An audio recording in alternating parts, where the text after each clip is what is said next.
vide cooking allows you to achieve perfect results with eggs, poultry, meat, and more. But how do you do it? Let's start with the basics. Attach your immersion circulator to a heat-safe container, either a Dutch oven, a stock pot, or a large plastic container like a Cambro. Fill it with water to about 1 inch above the machine's minimum water level line, but the amount of water will vary depending on the recipe. Since the food will raise the water level once it's added, avoid filling to the maximum water line. Turn on the machine. Set the machine's temperature to your desired cooking temperature and let the bath preheat for 20 to 30 minutes. Cover the bath with plastic to speed up the process. With sous vide cooking, you typically set the bath to the final internal temperature of the food. The food sits in the bath and slowly comes up to its ideal temperature without any danger of overcooking. Season your food with seasoning and any other aromatics the recipe specifies. Place your food in a zipper-lock freezer bag. We recommend adding a small amount of olive or vegetable oil to the bag for meats and fish. To ensure that all food finishes at the same time, make sure the pieces are cut to about the same size and thickness and lay the food as flat as possible in the bag. Once your food is in the bag, press out as much air as you can and seal the bag. If you're cooking above 158 degrees Fahrenheit or 70 degrees Celsius, we recommend double bagging your food in order to prevent any water leakage, since high temperatures can weaken the plastic. Once the bath is up to temperature, gently lower the bag into the bath. Allow remaining air bubbles to rise to the top of the bag. This step is important because air is a poor conductor of heat, and too much of it insulates the food from the hot water bath. Open one corner of the zipper and release any remaining air, and then reseal the bag.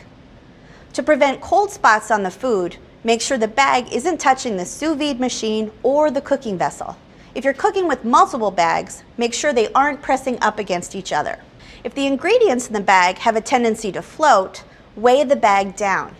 A few of our favorite ideas include placing an inverted steamer basket over the bag or placing some spoons in the outer bag if you're using a double bag.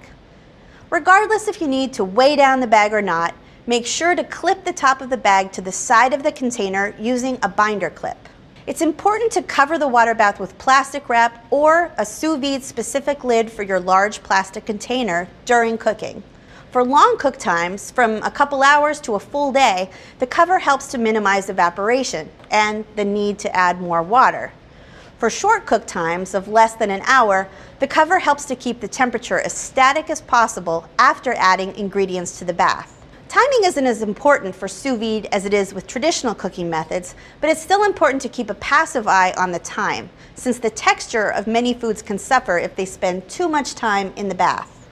Most tender cuts of pork, beef, and poultry will be fully cooked in about an hour, but they can stay in the bath for about 3 hours without much change to texture.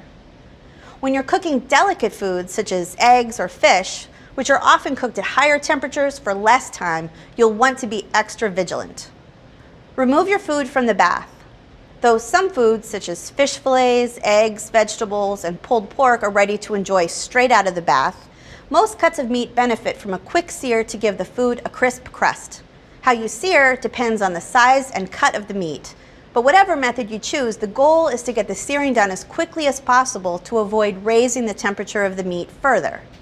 Make sure you use high heat and dry the food as much as possible before searing. If you're not serving the food right away, it's important to rapidly chill the food before storage. Plunge the still sealed bags into a large ice bath to stop the cooking, let it sit until chilled, and then refrigerate it for later.